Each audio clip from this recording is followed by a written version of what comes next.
જૂનાગઢ જિલ્લાના કલેક્ટર સાહેબની અધ્યક્ષતામાં જિલ્લા ફરિયાદ કમિટીની બેઠક હતી. આ સિવાય જિલ્લા પોલીસ સલાહકાર સમિતિ અને જિલ્લા પુરવઠા સમિતિ આવી બધી અલગ અલગ સમિતિઓની બેઠક હતી. અમારા મત વિસ્તારના અલગ અલગ મુદ્દા ઉપર જેમ કે કાછિયા નેસી શાસનના રોડ ઉપર આજે ઊંડાણપૂર્વક ચર્ચા થઈ છે. અમારા વિસાવદર, જૂનાગઢ અને ભેસાણ તાલુકાના ખેડૂતોને કેસીસી ધિરાણનું જે વ્યાજનું રિબેટ મળવું જોઈએ એ રિબેટ નથી મળ્યું, એના ઉપર પણ ચર્ચા થઈ છે. જેમાં axis bank, bank of Baroda, union bank, SBI અને જેડીસી આટલી બેંકોએ કયા વર્ષનું રિબેટ ચૂકવ્યું છે, કયા વર્ષનું શા માટે બાકી છે, એની ઉપર ચર્ચા થઈ છે. આ સિવાય અમારા વિસાવદર, ભેસાણ, જૂનાગઢમાં સમયસર સસ્તા અનાજની દુકાનોમાં અનાજ પહોંચે એ બાબતે ગઈ મિટિંગથી જ મારી રજૂઆત છે. કેમ કે અનાજ બહુ મોડું પહોંચે છે. 25 તારીખે, 27 તારીખે અનાજનો જથ્થો દુકાનદાર પાસે પહોંચે તો ગરીબના પેટ સુધી અનાજ ક્યારે પહોંચે?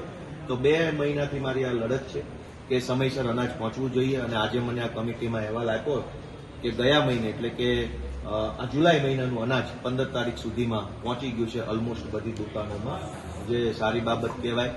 આ સિવાય અમારા વિસાવદર, ભેસાણ મત વિસ્તારની અંદર નાના મોટા રોડના પ્રશ્નો બાબતની રજૂઆત થઈ છે. હસનાપુર ગામને મહેસૂલી ગામ તરીકે ગ્રામ પંચાયતનો દરજ્જો આપવાની સરકારે જે મંજૂરી આપી છે એના ઉપર ચર્ચા થઈ છે.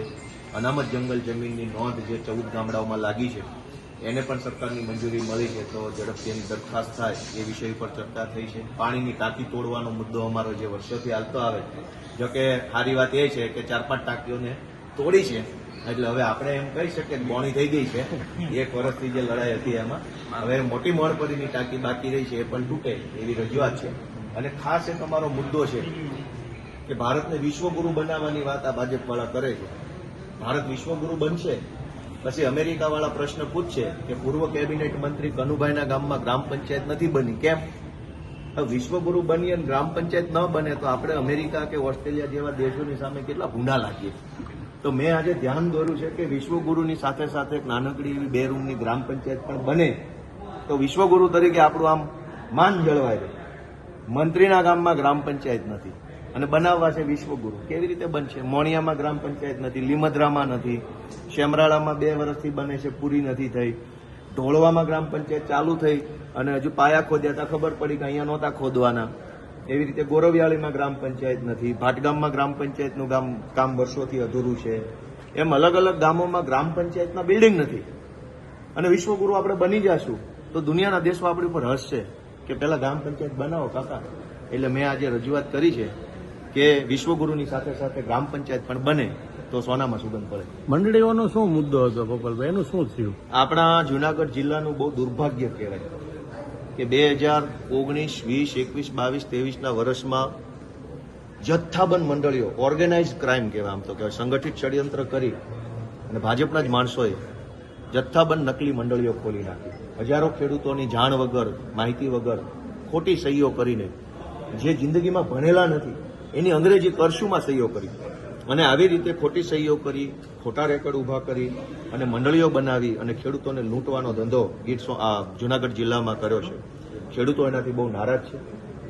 જૂનાગઢના બધા તાલુકાઓમાં મારી પાસે બધા તાલુકાઓની ડિટેલ આવી છે, જેમાં વંથલી, કેશોદ, માણાવદર, માંગરોળ, ભેસાણ, વિસાવદર, જૂનાગઢ બધા તાલુકામાં આવી ખોટી મંડળીઓ ખોલી અને ખોટા બોગસ મતદારો ઉભા કરી એપીએમસીની ચૂંટણીમાં, જૂનાગઢ જિલ્લા સહકારી બેંક અને સંઘની ચૂંટણીમાં આ મતદારોનો ઉપયોગ કરી અને લોકશાહીનું ખૂન કરવાનું કામ ભાજપના નેતાઓએ કર્યું છે.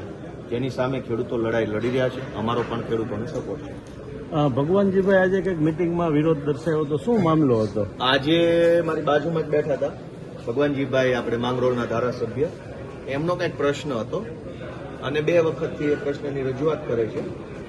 પછી છેલ્લે એ આક્રોશમાં આવી ગયા અને મિટિંગમાંથી ઊભા થઈ ગયા અને એમણે એવું કીધું કે ભાઈ હવે આ મિટિંગમાં પ્રશ્નનું નિરાકરણ ન આવવાનું હોય તો મારે આ મિટિંગનો હું બહિષ્કાર કરું છું અને તમે આ મિટિંગો બંધ કરી દો, આ ટાઈમ પાસ છે. હવે એમનો મુદ્દો શું છે મને બહુ ડિટેલ ખબર નથી, પણ ઊભા થયા.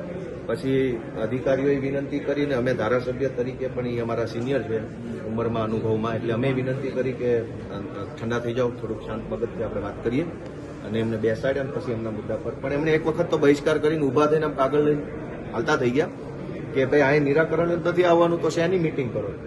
જોકે અંદર ખાને તો અમારો આ જ વાંધો અમારા પાણીની ટાંકીઓ તોડવા માટે એક વર્ષથી સંકલન અવડા મોટા મોટા સાહેબો આવે છે, મોટી મોટી ગાડીઓ, ડ્રાઈવરો, ડીઝલ, પેટ્રોલ, એસીના કરોડોનો ખર્ચા, અને એક વર્ષથી ટાંકી તોડવાના પ્રશ્ન નિરાકરણ ન આવે તો આ બધા સરકારી સાહેબો શું કામ ભેગા કરવાના?